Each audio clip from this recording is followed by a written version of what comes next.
पति भी कहे यही बात और देवर भी यही बात कहा कि पैसा नहीं मिलेगा तो मर जाओ। हम कहें मर जाएंगे तो तेरा ही कौन करेगा। उन्होंने कहा पैसा हम रखे हैं, तो हमने कहा कि पैसा आपके पति भी मांगते हैं? जी, पूरा परिवार, सास ससुर पति सब मांगते हैं। कोई काम रहता है तो मायके चले जाते हैं, मायके से आते हैं। गांव में जैसे कि एक बुआ हमारी लगती थी, तो जैसे कि कभी झगड़ा मार होता था उनके पास जाके बैठ जाते थे। इस वक्त हमारी मौजूदगी आजमगढ़ के तरवा थाना में है। हमारे साथ एक महिला है जो कि अपने पति से प्रताड़ित हैं। क्या नाम है? परिवार से। अपने परिवार से प्रताड़ित हैं। क्या नाम है आपका? मेरा नाम संगीता मिश्रा है। मैं ग्राम औनी, पोस्ट पकड़ी कला, थाना तरवा, जिला आजमगढ़ की रहने वाली हूँ। क्या मामला है? मामला है सर, मेरे समझ से मामला यही है कि मेरे पिताजी ने मेरे परिवार का LIC करवाया था। बड़े पापा का 2, पति का 1 और चाचा का 1। इन्होंने बार बार कहते हैं कि अपने कौन कहता है?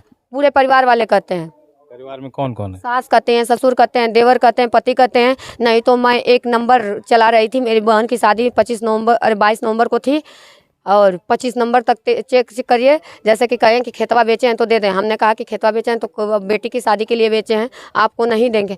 फिर भी हमने पापा से रिक्वेस्ट करके, अपने रिश्तेदारों से रिक्वेस्ट करके पति को 14,000 रुपये ला कर दिए। 8,000 रुपये 25 नवंबर को दिए और 6,000 रुपये 7,000 रुपये ये 2 दिसंबर को दिए हैं।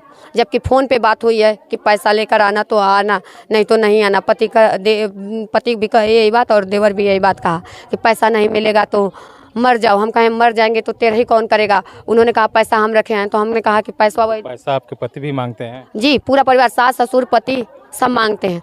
मेरे साथ केवल बदसलूकी मेरी देवरानी नहीं करती। LIC आपके नाम से है? नहीं, पति को, पितियाऊ ससुर को और बड़े पापा के नाम से है।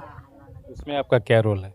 हमारा कुछ नहीं रोल है। LIC हमारे पिताजी करवाए हैं। तो आखिर में LIC करवाए हैं तो पूरा हो जाएगा तो आपके नहीं, परिवार पूरा नहीं ना होगा। जैसे कि उसका नियम होता है 5 किस्त जमा करना, तो पति का 1 जमा है, ससुर पितियाऊ ससुर का कौन जमा करता है वो किस्त?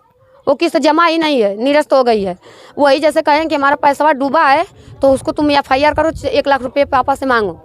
तो हम नहीं मांगने के लिए राजी हैं, इसीलिए हमको लोग प्रताड़ित करते हैं और झूठा ब्लेम लगाते हैं। घूमती है, ये करती है, वो करती है। कौन कहता है कि घूमती है? सास कहती है, ससुर कहता है। ससुर तो यहाँ तक कहता है कि तुम्हारे बाप का नहीं बनाया है कि रहोगी। तो हमने कह दिया कि किसी का बाप का नहीं बनाया है, सबने तो अपने शादी हुआ है तो ना।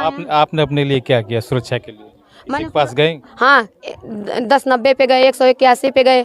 फिर उसके बाद थाने वाले कहते हैं कि सारा मैटर हमारे पास आएगा, हम कुछ नहीं होने देंगे प्रदीप को। इसके साथ पहले राजकुमारी सिंह थी, अब श्याम कन्हैया सिंह जी हैं। कहते हैं कि कुछ भी नहीं कर पाओगी तुम। कौन कहता है कुछ नहीं कर पाओगे? प्रशासन कहती है। प्रशासन ने यहाँ तक कि हमें अनुशासनहीन बताया और कितने प्रशासन ने कहा कि तुम इसी तरह दौड़ती मर जाओगी, कुछ भी नहीं होगा। तो आपका मतलब घर कब रहती हैं और कब घूमती हैं आप? हम कभी नहीं घूमते हैं सर। जैसे कि कोई काम रहता है तो मायके चले जाते हैं, मायके से आते हैं। गांव में जैसे कि एक बुआ हमारी लगती थी, तो जैसे कि कभी झगड़ा मार होता था उनके पास जाके बैठ जाते थे। कोई काम रहता है तो मायके चले जाते हैं, मायके से आते हैं। गाँव में जैसे कि एक बुआ हमारी लगती थी, तो जैसे कि कभी झगड़ा मार होता था उनके पास जाके बैठ जाते थे। नहीं तो कोई काम रहता है, जैसे दुकान जाते हैं, खेत भी हम काटते हैं, खेत भी जाते हैं। जबकि हमें ससुर ने 1 बीघा खेत मेरे पति को, जैसे कि बड़े पापा का हिस्सा मेरे देवरानी के नाम लिखवा लिया गया। इस वक्त आप कहाँ रहती है? अपने परिवार के हाँ, साथ अपने रहते परिवार हैं? के साथ रहते हैं और शाम 4 बजे से 6 बजे तक बच्चों को पढ़ाते हैं। जबकि जैसे कि हम नहीं रहते। कितने बच्चे हैं? हमारे 4 बच्चे हैं। जैसे कि हम अदर बच्चों को पढ़ाते हैं, NGO जुटे हैं, जैसे कि 35 से 40 बच्चों को। तो हमारे साथ में ये क्या नाम है आपका? संगीता मिश्रा। ये मैं आपसे जबरदस्ती नहीं बुलवा रहा हूँ? नहीं सर, जबरदस्ती नहीं, मेरी स्वेच्छा है। मेरे परिजन भी, वहाँ के औनी के सारे लोग जानते हैं कि मेरा परिवार मेरे साथ क्या किया है। जैसे कि ऐसे ही ने मेरे सास ने प्रताड़ित किया। मेरी छोटी सासू माँ ने 25 साल बाद आया है। अब कह रहे हैं कि 25 साल थी कहाँ। उन्होंने जैसे परेशान हो गया, उसको किसी का सहारा नहीं मिला। उसने बाहर में अपना कमा के अपने बच्चों का लालन पालन किया, जिस पे झूठा मेरा पति आरोप लगा रहा है। जैसे कि उसमें शायद बताया जा रहा था कि बच्चों का एडमिशन बच्चों के पिता बिना नहीं हुआ, तो चाची ने अपने जीजा के छोटे भाई का नाम डाल दिया है। हमारे साथ महिला थी। ये कहा जाता है कि महिला समाज की वो करनी होती हैं, लेकिन अभी समाज में महिला सुरक्षित नहीं है। ये वीडियो कैसा लगा आपको, इसका कमेंट बताइए।